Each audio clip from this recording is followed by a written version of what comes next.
Балалыгымда жан дүйнөмө сиңип, эсимде түбөлүк сакталган эмнелер калды.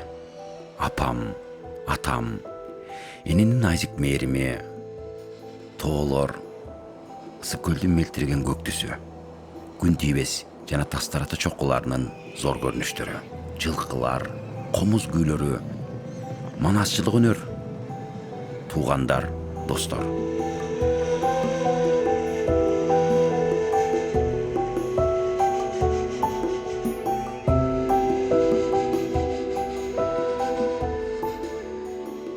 Биздин айыл район борборунан алыс жайгашкан.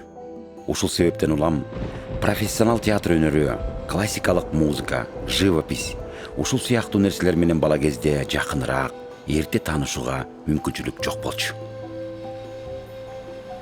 Бирок менин ысык көлүм, ала тоом бар эле. Айланамда өзүнчө таасир эткен улуу жана кереметтүү кооз табият жана эң негизгиси фольклор ырлар, эпостор, элдик уламыштарды бала кезимен өзүмө сиңирдим окшойт.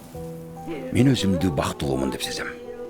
Эң атактуу манасчыларыбыз жердештерим Саякбай, Мамбет абалардын, акын дастанчылардын өнөрлөрүн абдан көп угуп жүрдүм. Ушул нерселер элдик чыгармачылык менен таанышууда эң жогорку академия болду. Менин чыгармачыл адам болушума балалыгымдын ач, суук жылдарында таанышкан кыргызымдын дал ушул элдик өнөрү себеп болду. Бардык балдарда эле кинону аябай жакшы көрчүмүн.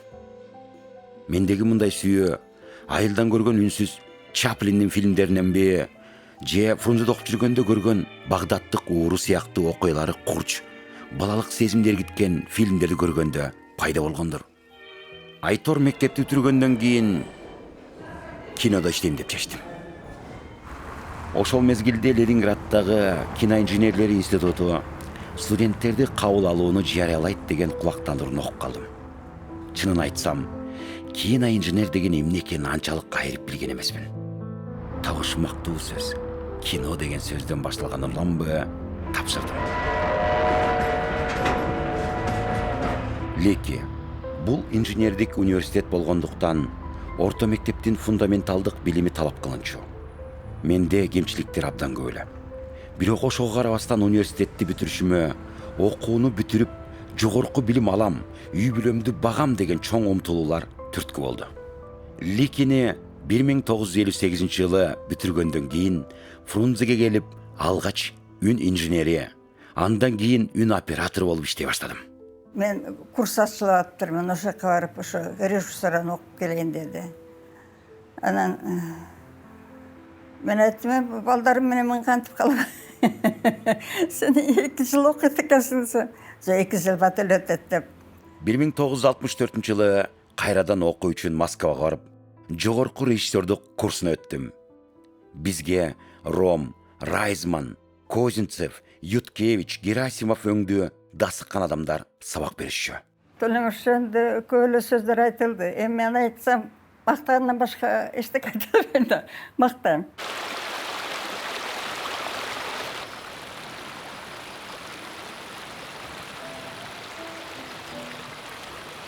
Сайра апам Төлөмүштүн апасы айтып калчу эле.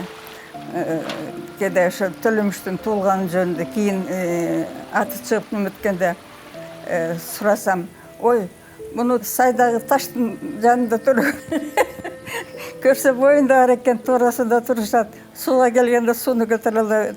Анан толгоосу башталса керек, анан кайненеси келип, ошол жерден төрөтүп, анан киндиги кесилген.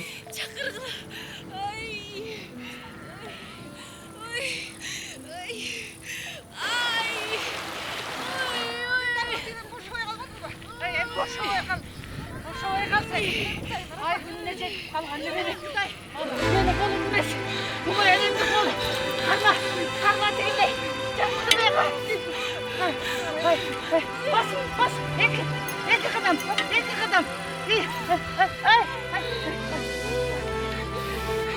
Elinde bak. Ay. Aydan ayın. Kolum güneş. Dino bas.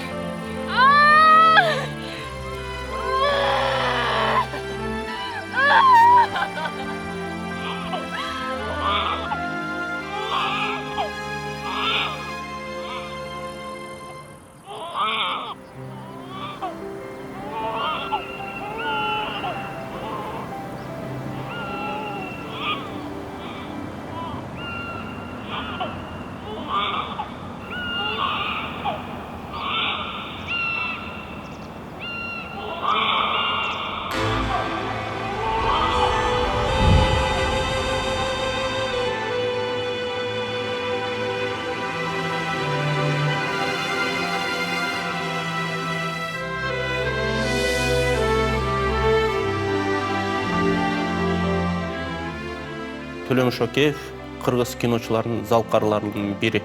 Эмне себептен дегенде, убагында ал ошо Бакайдын жайытынан баштап Ак Элбештин тукумуна чейин көптөгөн мыкты кинолорду жараткан.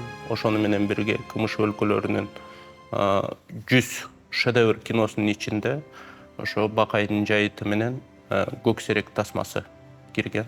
Бул дагы көп нерсени айтса керек деп ойлойм.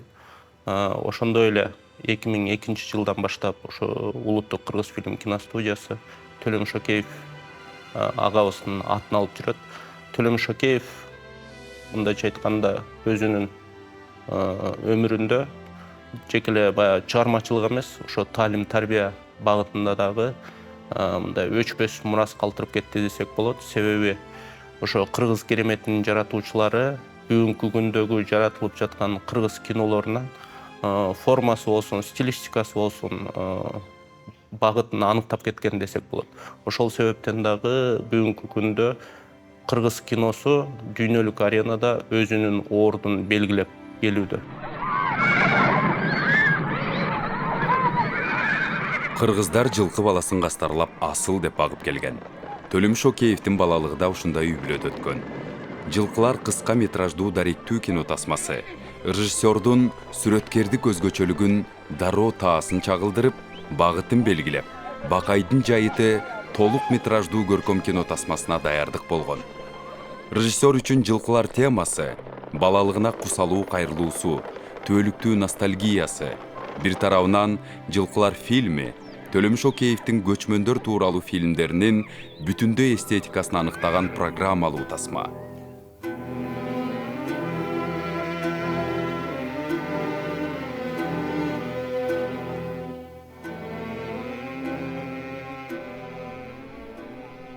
Бакайдын жайыты кыргыздардын кылым карыткан көчмөн цивилизациясы менен биротоло коштошуусун чагылдырган жана доорлордун алмашуусу тууралуу чыгарма.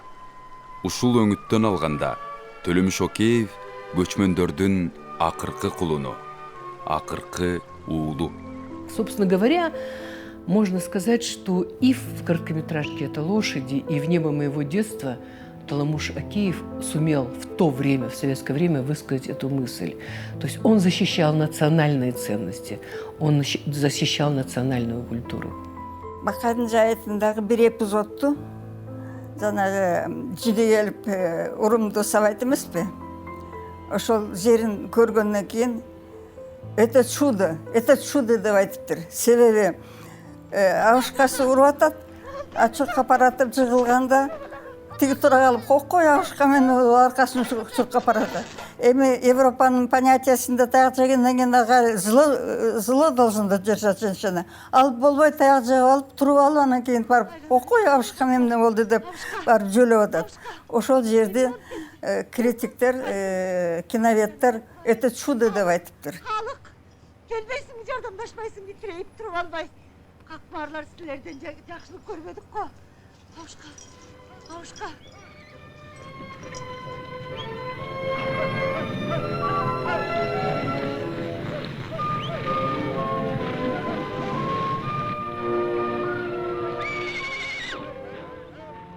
Ал киши мага өзү үйрөтүп, ар бир эпизоддо келип, эмне кылыш керек, кандай аткарыш керек, ошону өзү да көргөзүп берип, мисалы, кубанган убакта, мисалы, кантип кайгырганда кандай, ошонун баарын өзү көргөзүп берип, мына момтуп, ушундай жасасаң деп үйрөткөн да.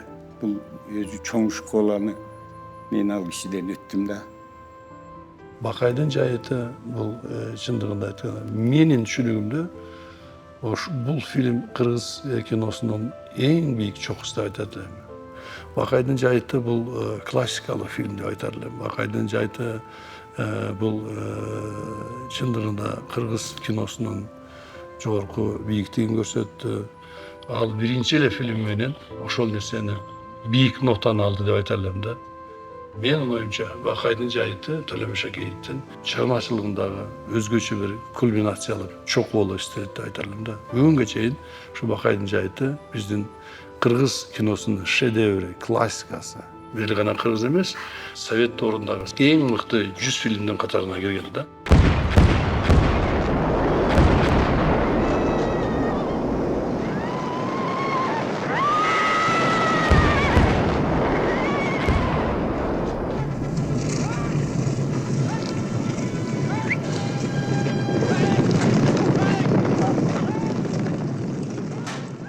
Очень хороший кадр в финале. Вот эта тема лошадей, огня, взрывов, она продолжается в том, когда дети, подростки, дети садятся на лошадей, как всадники, они куда-то мчатся.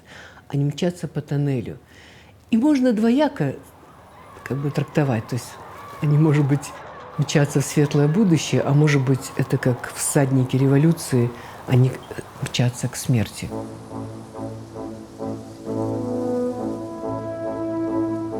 Уркия фильми көчмөн кыргызды отурукташтыруу мезгилиндеги айгышкан таптык тирешүүнү чагылдырган чыгарма.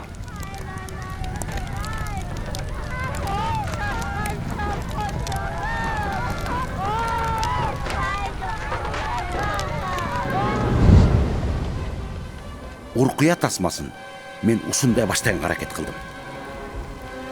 Жапырт караңгыда тентип жүргөн адамдар, шамал, жамгыр, суук, үмүтсүздүк. Ошо маалда күтүлбөгөн жерден чагылгандын жарк эткен жарыгын алдындагы жолдун бардыгы көрүндү. Революция. Бул тасмадагы прологто кеңири ачыла турган нерселердин бардыгы бар. Мунун аракеч, биенкеч неме? Баягыны Кызыл Каяга барып алып, арак ичип мас болуп, кумар ойнап жүргөн болчу. Арак ичпейт, боз ичет. Мунун молдолугуна кол койдумайт.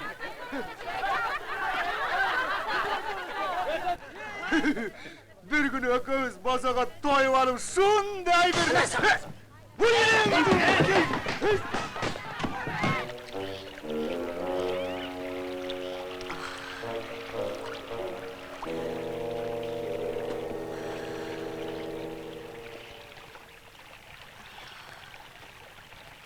Саламатсызбы, Жолдош Салиева?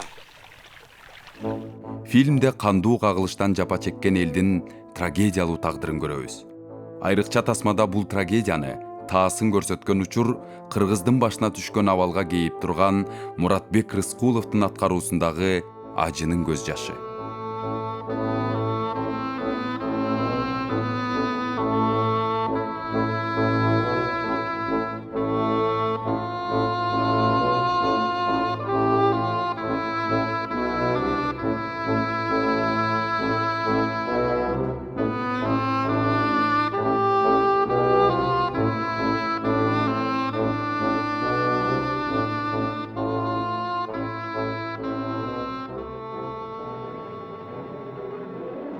Режиссердун көчмөндөргө тиешелүү дагы бир урунтуу чыгармасы учурунда биздин чөлкөмдөн жападан жалгыз Оскардын кыска тизмесине кирген Көксерек фильми.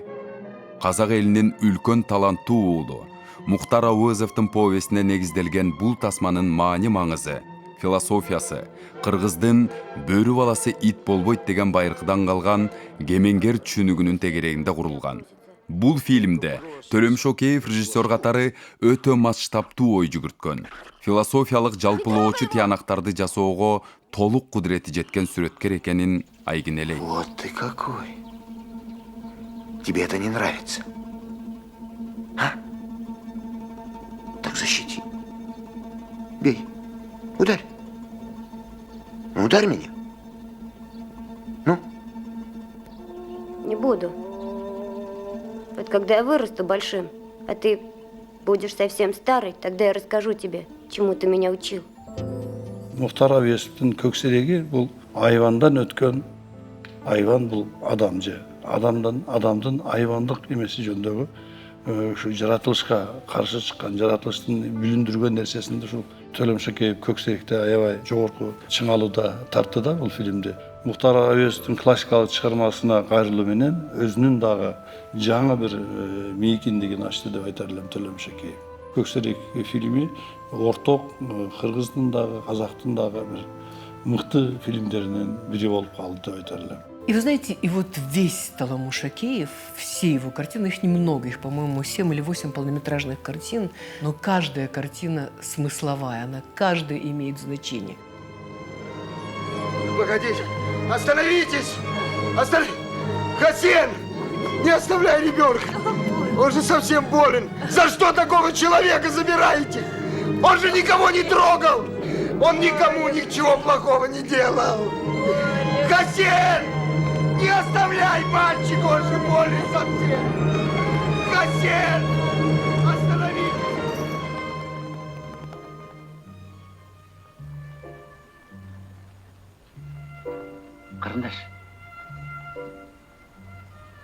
Қарындаш.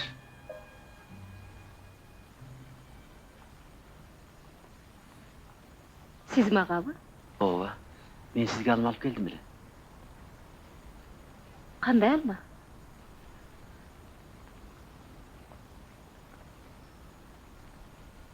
Мына. Атай алып келдім.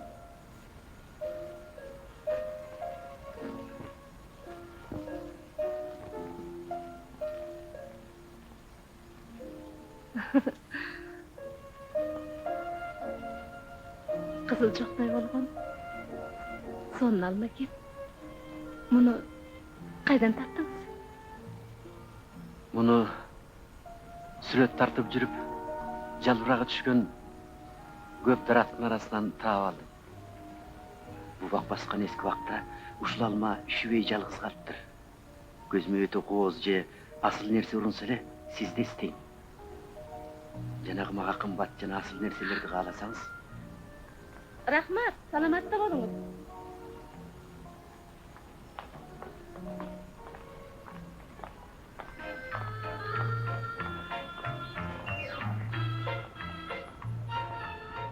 Ошол Кызыл Алмадан Төлөмүш Акеев эмнени жасады? Өзгөчө бир кино поэзияны жаратпады. Кино ушунчалык лириканы жаратты. Ушунчалык ушул фильмдин мен айтар элем аңгемеден дагы 3 эсе мыкты чыгарманы жаратты. Бул ошол режиссердун өзгөчө бир фантазиясы, өзгөчө бир ошо фильмге берген боектору деп айтар элем да. Качан болбосун баланын кайгысын сезсең, бооруң оруп, бардыгын аша чаап кеткиң келет. Мы так давно никуда не ходили, даже сегодня. Я очень хочу посмотреть на свадьбу. Вы всегда ругаетесь, а я не хочу, чтобы вы ругались. Ошол үчүн Айтматовдун Кызыл алма аттуу аңгемесин тартууну чечтим. Окуя кыска, тартыла турган эле эч нерсе жоктой. Андан тышкары бул чыгарма сүйүү жана үй бүлөлүк келишпестиктер жөнүндө. Мындай трагедиялар 1000 жолу экранга чыккан. Бирок Айтматовда мени күйгүзгөн нерсе күйөөсү менен аялынын ортосундагы келишпестикти эң көп азапты алардын жалгыз баласы тартты. Көз алдында дүйнөсү кыйрап жаткан баланын кайгысы жүрөгүмдө үйдү.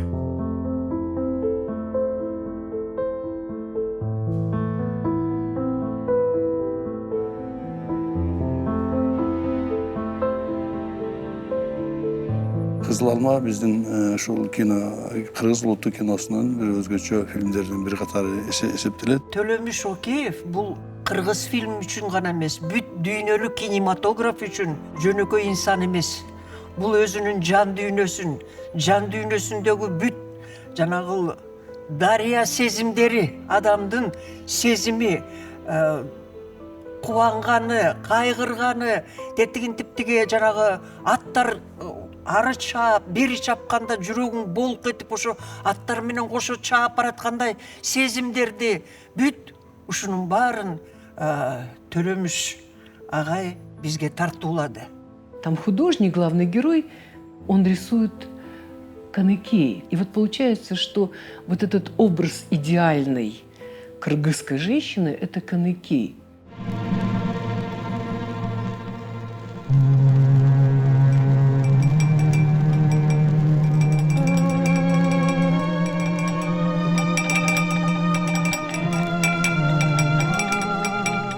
Төлөмүш Акеевди адам катары, сүрөткер катары да санаага салган көрүнүш анын кийинки чыгармасы. Улан көркөм тасмасы өтө күчтүү экспрессия менен ишке ашырылган. Фильм урбанизациянын, отурукташуунун кесепетинен жапырт, ачуу сууга алдырган кечээки көчмөн элдин рухий нравалык деградацияга учраганын баяндаган трагедия. А я играю его несчастную жену. Я говорю: Тулумуш, я играю самую несчастную женщину на свете. Вот, у нас 4 детей. Вот, и несмотря на это, он опускается все ниже и ниже. У него начинается белая горячка. Азат, что ты говоришь? Опомнись. Когда я снова буду пить. Ах ты, сукин сын! Отец! Отец! Мама! Мама! Не надо! Мама! Хватит, Усара! Я столько плакала, что потом я говорю: Тулумуш, я наплакалась на 10 лет вперед. Я говорю, никогда столько не плакала. Бакайдын жайытындагы жанагы Насрет Дубашев ойногон ошол бала мага ошо Төлөмүш агайдын балалыгы өзү катары сезилет да, көрсө сүрөткөр деген бул өзүнө бүт сезимдерди камтып алат экен да. Мындайча айтканда, ошол эле Көксерек бул Төлөмүш агай. Ошол эле Бакайдын жайытындагы Мукем ойногон роль Аксакал бул Төлөмүш байке. Алиман эже ойногон ошол тиги өзүнүн очоктук сактап калган ума эненин бири да, ошол да Төлөмүш агай. Же болбосо бул Кызыл Алмада мен ойногон тиги жоопсуз калган сүйүүсү менен жүргөн ошол диктор Сабира, ошол сүрөткөр изденип бир кыялданып жүргөн сүрөткөр ал да Төлөмүш агай. Ошол жана Көксерек дагы Төлөмүш агай. Же болбосо ошол Назик таттуу ойногон бейтаныш бул да Төлөмүш агай. Ушунун баары Төлөмүш агайдын жан дүйнөсүндө толуп, мындайча айтканда, ошон үчүн бул дүйнөлүк кинематографка кошкон салымы деп тетиги Нант деген француз шаарында Төлөмүш агайга приз ыйгарылган. Вот тоска, отчаяние, ощущение содеянного греха, комплекс виновности, говоря модно. И вот тут-то появляется потребность в розовости. У Тулумуша не выкладываться ни у кого не выйдет. Там все выкладываются. Он очень требовательный режиссер, вот, и очень сильный. Вот, очень хорошо знает жизнь людей, очень любит людей. Водка эта проклятая всю душу мне залила. Кровавой слезой из глаз вышла. Ассалам-алейкум,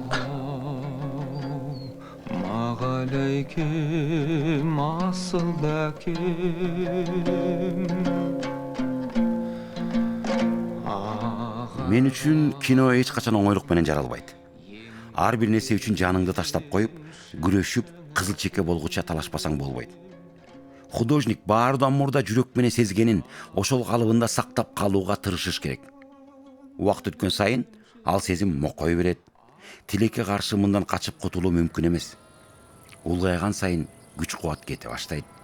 Жаш кездегидей турмушка сергек кароо, ачык айрым түшүнүк жоголо баштайт. Бул жагдайда кутула турган бирден бир мүмкүнчүлүк, менин оюмча, адистик чеберчиликти барган сайын өөрчүтүп, дүйнөлүк искусствонун эң жогорку үлгүлөрүн үйрөнүп билүүдө. Өзүңдүн турмуштук тажрыйбаңды кеңейтүүдө деп эсептеймин.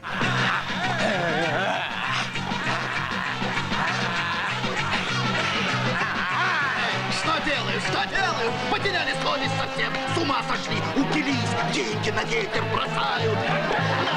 Зарплату так не попляшешь, мои дорогие.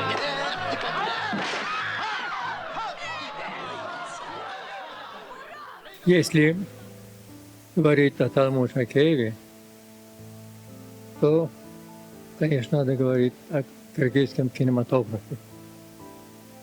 Потому что вся его жизнь, творчество, все это было посвящено кыргызскому кинематографу. Умение эту жизнь полностью перенести на пленку и показать зрителям, это мало кому удается, как, например, удавалось Таламушу. Таламуша место, я считаю, никто не может занять. Потому что его глубокий ум, талант, который мог ему создавать такие именно талантливые произведения. И потому я считаю, что Таламуш незаменим, его место всегда будет пусто.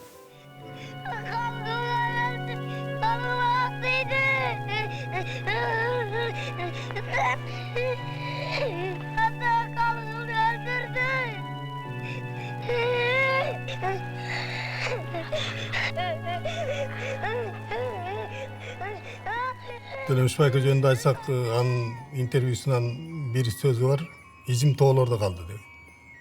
Чын айтканда Төлөмүш байкенин изи тоодо калды. Ал Бакайдын жайытынан баштап биздин киного чейин тоолордо тартты. Адамгерчилиги, анын таланты. Мен өтө сыймыктанам. Ошо Төлөмүш Акеевдин школасын өттүм. Ал мага жакшы мектеп ачып берди десем жаңылбайм. 6 айдан ашык тартылдым кинодо. Бир жолу сөгүп урушуп, мындай режиссерду тук эмени ойногон жок да.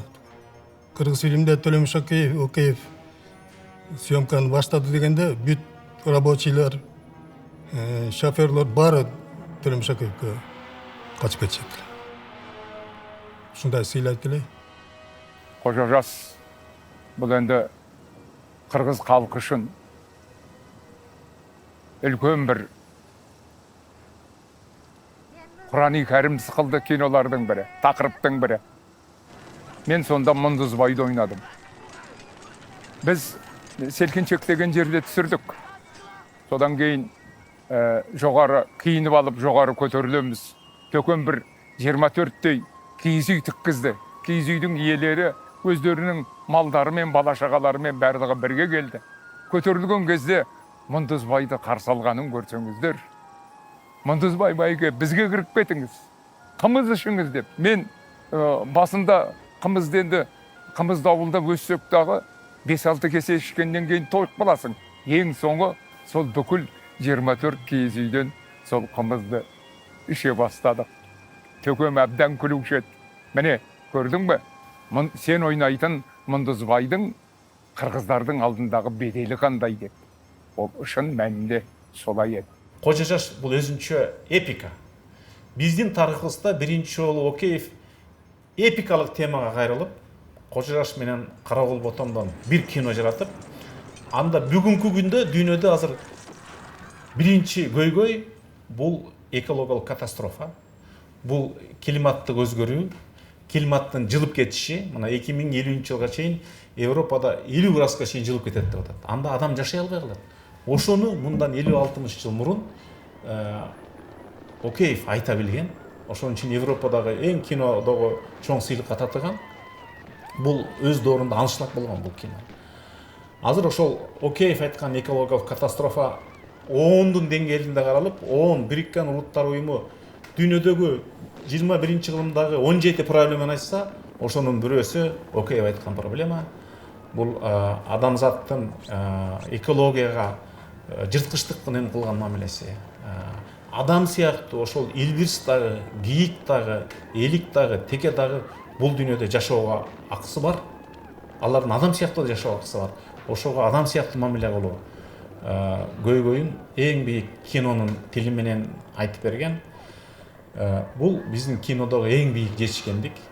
Кожо жаш Кенже эпосы жана Карагул Ботом элдик дастанынын синтезинен жаралган Төлөмүш Океевдин Агылберстин тукуму фильми адам менен табияттын ортосундагы гармониянын бузулушу жыйынтыгында өтө чоң трагедияга айланаарын эпикалык жалпылоо менен бере алган.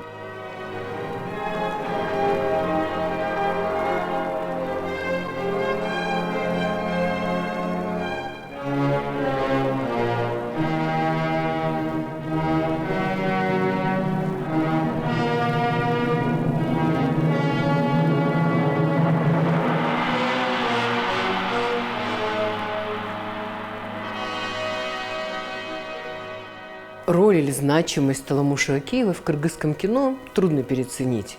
Но действительно, это мощный такой режиссер, который в то советское время, когда была советская цензура, и вообще было очень сложно что-то высказывать, он высказывался против. И это было сделано очень, с одной стороны, внятно, понятно, с другой стороны, конечно, как-то цензура этого не замечала. Төлөм Шокеевтин сүрөткердик, атуулдук принципиалдуу позициясы ири өлкөдө кайра куруу процесси башталганда союздук, коомдук уюмдардын атынан 1989 жылы СССРдин Жогорку Кеңешинин эл депутаты болуп шайланышына түрткү болду. Ага чейин республиканын Жогорку Кеңешинин 2 жолку чакырылышынын депутаты болгон Төлөм Шокеев борбордук бийликтин бир бутагынын өкүлү катары кийинки легендарлуу парламентте аталган Жогорку Кеңештин трибунасында республикадагы элдин социалдык акыбалы тууралуу негизги маселелерди көтөрдү. Төлөм Шокеев өмүрүнүн акыркы жылдарына чейин мамлекеттик жана коомдук ишкер катары саясатка да активдүү аралашып, кыргыз коомчулугуна мамлекеттик деңгээлдеги көрүнүктүү ишмер катары таанылды. А киши Туркияга элчи болуп дайындалды. Бул абдан жооптуу иш болчу. Токем абдан активдүү элчи. Жаркырап, ошо сүйлөп, керек болсо бийлеп, керек болсо ырдап дегендей, ушундай бир жагымдуу ошол жерде элчилердин лидери болчу. Ошол убакта биринчи ишканалар, Кыргыз-Түрк университети көп мындай бир маанилүү проект жасап жиберишти биринчи жылдары. Эң негизгиси ата мекенге кызмат кылуу мен үчүн эч качан кур сөз болгон эмес. Анан мен ойлодум, балким жаңы тармакта чындап эле элиме пайдалуу боло алам. Ошол дипломатиялык байланыштардагы, экономикалык, саясий, маданий гуманитардык байланыштардагы алгачкы ошол көпүрөсүн курган инсандардын бири деп айта алам да Төлөм Шокеев. Мен ойлойм, бул кишинин эң эле негизги белгиси, характеринин ушундай күчтүү жагы чынчыл болчу да. Бетке айткан, чындыкты сүйлөгөн, эч кимден эчтекени коркпогон. Тургут Özal деген абдан атактуу Түркиянын президенти ошол замандан баштап, кийин болсо Сулейман Демирел, булардын баары Токемди таанып, Токем аркылуу Кыргызстанга тартылып, абдан Токем катуу иштеди.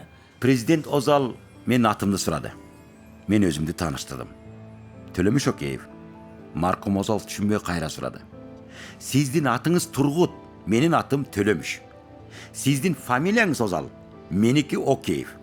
Сиз инженер-электриксиз, мен да инженер-электрикмин. Сиздин 3 балаңыз бар, менин да 3 балам бар. Ошондон кийин ал ордон туруп, мени кучактап өптү. Абдан курч сүйлөгөн, абдан кооз сүйлөгөн дипломат, жогорку деңгээлдеги дипломат Токемдей болуш керек. Токем болсо колунан келген ошол средстволор менен Кыргызстанды көрсөтүп, таанытып жүрдү эле ошол биринчи убактарында. Түрк дүйнөсүндөгү алгачкы эл аралык уюм Түрксойдо Кыргыз Республикасынын өкүлү катары дагы иштеди. Ошол Түрксой менен алгачкы байланышты Төлөм Шокеев түздү деп айтсам болот да. Себеби ошол түрк дүйнөсүндө, түрк мекендеги жападан жалгыз эл аралык уюм Түрксой болду. Түрк дүйнөсүнүн маданиятын, адабиятын тааныткан, ошондой эле ага өнүгүүгө чоң колдоо көрсөткөн өзгөчө бир уюмга айланды. Ошол уюмдун курулушуна дагы Төлөм Шокеевдин салымы өтө чоң. Өзү жакшы иш болчу. Андай болбосо, анын тегерегинде ушунчалык көп киши жүрчү эмес. Төлөмүшкө жолугабыз, Төлөмүштүн сөзүн угабыз деп тамашалашып жүргөн кишилер көп болду да. Ошон үчүн бул үйдү ушуну кенен салдырды. Себеби үйгө киши кара келгенде көп киши келет да. Анан кенен батышсын, кенен отурушсын деп үйдү кенен салды да. Кудайга шүгүр, азыр ушул үйдө кызым жашап атабыз. Бул үйдө Төлөмүштүн сүрөттөрү бар, буюмдары бар, колдонгон, сувенирлери бар, архиви бар, фотографиялары бар. Болгон архивтердин баары ушул үйгө батып, үш үйлерде сақтап жүрем. Өкүнүштүү жаш өтүп кетти. 66 жашында кетти. Экөөбүз 44 жыл жашаптырбыз. Арасында мен көп нервим бузуп койдум. 2 жолу катуу оорудум.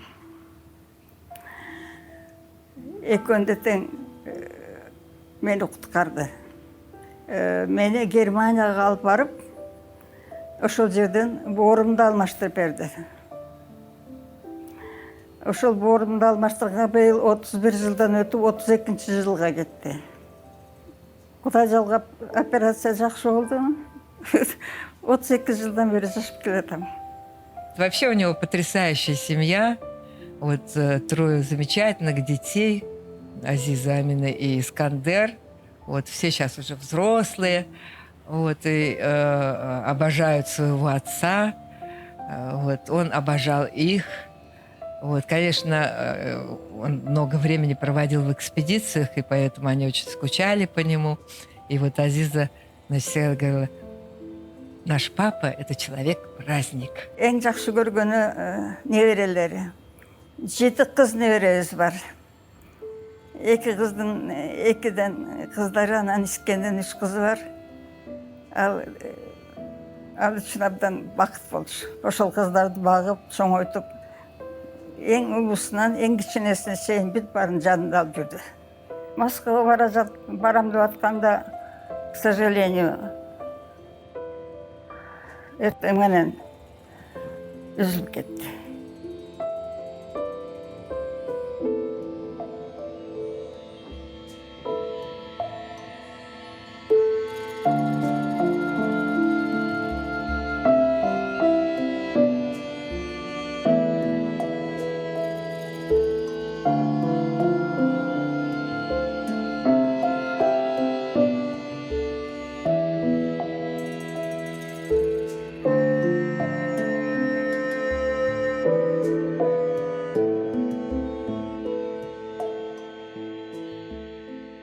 Bu işe çok sağınıştap gitti. Kapısından ötüp gitti. Daha köp yaşasa, qanday gana köp nerselerde daha түзөтөлө, курат эле, жасайт эле. Бирок ушундай экен да тагдыры өтүп кетти. Ушундай адамдар Кыргызстанда көбүрөөк болсо, биз Кыргызстанды эч качан уттурбайбыз, жеңилбейбиз, бар болобуз. Төлөм Шокеевдин өлүмү биз үчүн элдик чыныгы трагедия. Кыргыз киносу үчүн орду толгус жоготуу болду. Кыргыз кинематографиясы калыптанган мезгилде алгачкы күндөн тартып эле Төлөмүш анын негиздөөчүлөрдүн бири болду. Бул жагынан алганда Төлөм Шокеев биз үчүн тарыхый инсан. Талантынын дарамети өтө бийик. Ар бир айткан жаңы ою, сөзү менен киного ачылыш алып келген. Кыргыз эли чыгаан уулунан, чыгаан сүрөткеринен, ойчулунан ажырап отурат. Төлөм Шокеевдин жаркын элесине аза күтүп, терең кайгыруу менен таазим кылам.